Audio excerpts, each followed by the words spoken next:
کہ اگر کوئی مسجد میں آدمی گمشدہ چیز کا، کوئی چیز گم ہو گئی، اس کا آ کے اعلان کرتا ہے تو تم کہو کہ اللہ اس کو وہ چیز نہ لوٹائے، اس لیے کہ مسجد اس کے لیے نہیں بنی ہے کہ تم دنیا کی اور اس کی چیزیں یہاں آ کے کرو۔ اسی طرح سے کوئی آدمی مسجد میں آ کے کوئی چیز بیچتا ہے، خریدتا ہے، فروخت کرتا ہے تو کہو لا اربح اللہ تجارت، اللہ تیری تجارت میں برکت نہ دے، کیونکہ مسجد اس کے لیے نہیں بنی گئی ہے۔ یہاں تک کہ مسجد میں جب آدمی آئے تو کوئی ایسی چیز استعمال نہ کرے، خواہ وہ بدن میں لگانے کی ہو یا کھانے پینے کی ہو، جس میں بدبو آتی ہو، تو ایسی چیزیں بھی نہیں۔ جیسے صاف صاف حدیث ہے کہ پیاز، لہسن یا جو بھی چیزیں بدبودار ہیں، ان کا استعمال کرنا کچے میں، اگر یہ پک جاتی ہیں تو اس میں بدبو نہیں ہوتا ہے، کچا ہو تو بدبو ہوتا ہے، تو ایسی چیزیں استعمال کر کے مسجد میں آنے سے بھی منع کیا گیا ہے۔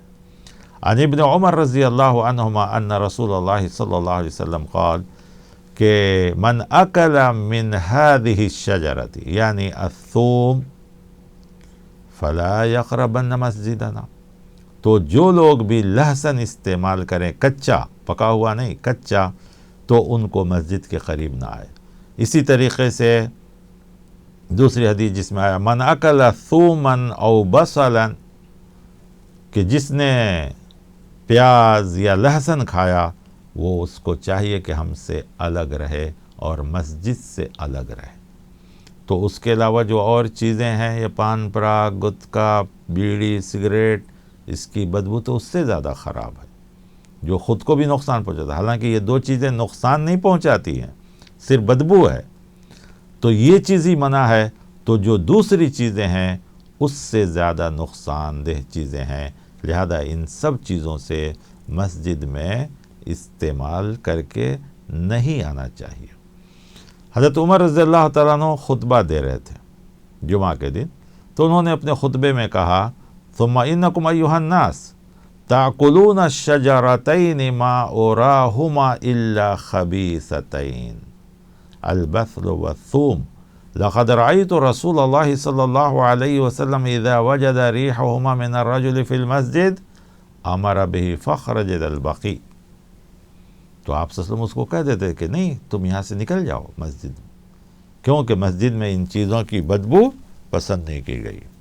تو معلوم ہوا کہ دین، اللہ، رسول، فرشتے، یہ سب پاک چیزوں کو پسند کرتے ہیں، بدبودار ناپاک چیزوں کو پسند نہیں کرتے ہیں۔ ہاں، مسجد کے علاوہ اگر کسی وقت میں آپ استعمال کر رہے ہیں، جیسے پیاز کے رائتے، یہ سلاد، یہ ساری چیزیں، وہ الگ بات ہے، لیکن نماز کے وقت وہ سب چیزیں کھا کر مسجد میں نہیں آنا چاہیے، یہ سختی سے منع کیا گیا ہے۔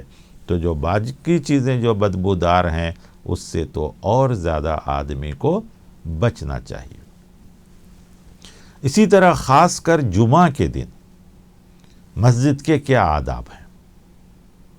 تو بہت سے آداب ہیں۔ سب سے پہلے تو آدمی کو جمعہ کے دن اول وقت مسجد کو پہنچنا چاہیے، نہانا دھونا، غسل، یہ ساری چیزیں، اور جو کپڑے میسر ہیں ان کے پاس ہیں ان میں سب سے بہتر، سب سے پاک، سب سے اچھا، یہ بھی استعمال کرنے کا حکم ہے۔ یہ سب چیزوں کے علاوہ اور بھی ہے کہ جمعہ کے دن سورہ کہف پڑھیں، ذکر و اذکار کریں جمعہ سے پہلے کثرت سے، اور جمعہ کے دن آئے تو قریب سے قریب بیٹھنے کی کوشش کریں ممبر سے۔ جو آدمی اول وقت میں آتا ہے اس کے بہت سی فضیلتیں ہیں، یہ ساری فضیلتیں ہیں۔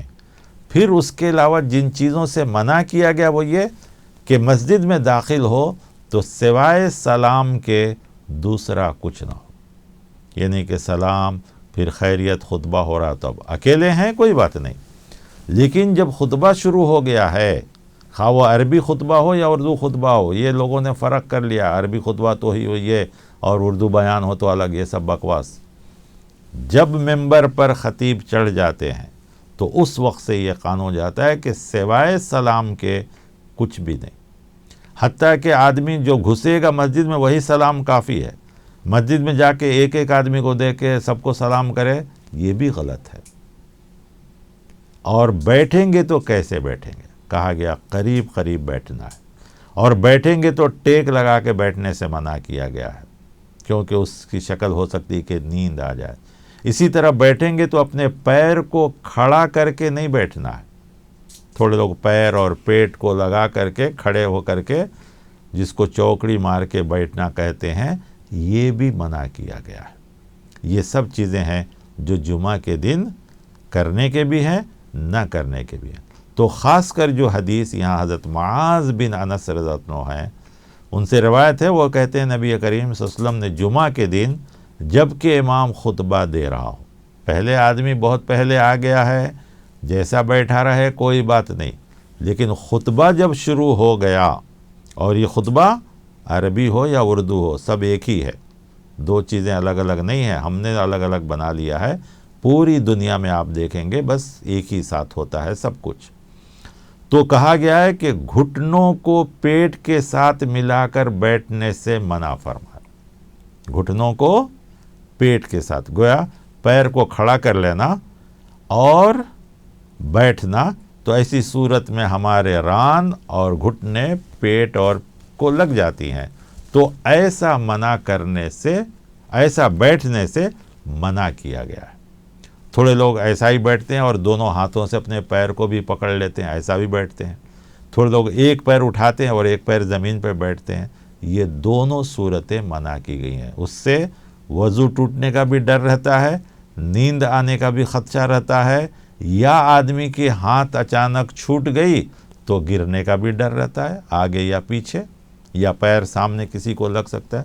بہرکیف جو بھی چیزیں ہوں یہ سب نقصان دہ ہیں، تکلیف دہ ہیں، اسی لیے پیارے نبی صلی اللہ علیہ وسلم نے ان سب چیزوں سے منع فرمایا ہے۔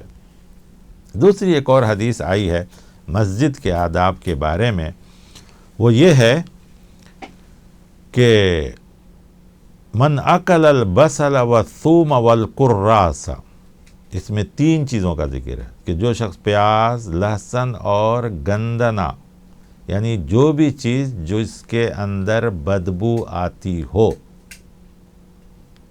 لہسن، پیاز اور جو بھی چیز جس کے اندر بدبو آتی ہو، اس کا استعمال کر کے مسجد کو نہ آئے۔ کیوں؟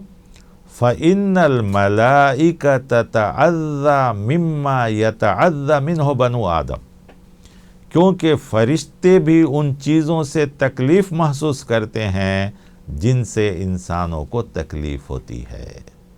تو جمعہ کے دن یا مسجد میں فرشتوں کا بھی وجود ہوتا ہے، لہذا ان کو چاہیے کہ ان کی عبادت میں خلل نہ ڈالیں۔ خود ہمیں کتنی تکلیف ہوتی ہے جب کوئی آدمی ایسی بدبودار چیز، بیڑی، سگریٹ یا پان پراگ یا گٹکا، یہ ساری چیزیں، یا ایسی کوئی چیز جس میں بدبو والی ہوتی ہے، کھا کر آ جاتے ہیں، تو ایسی چیزوں سے ہمیں تکلیف ہوتی ہے، فرشتوں کو بھی تکلیف ہوتی ہے۔ لہذا ایسے لوگوں کو چاہیے کہ ان چیزوں سے بچ کر آئیں۔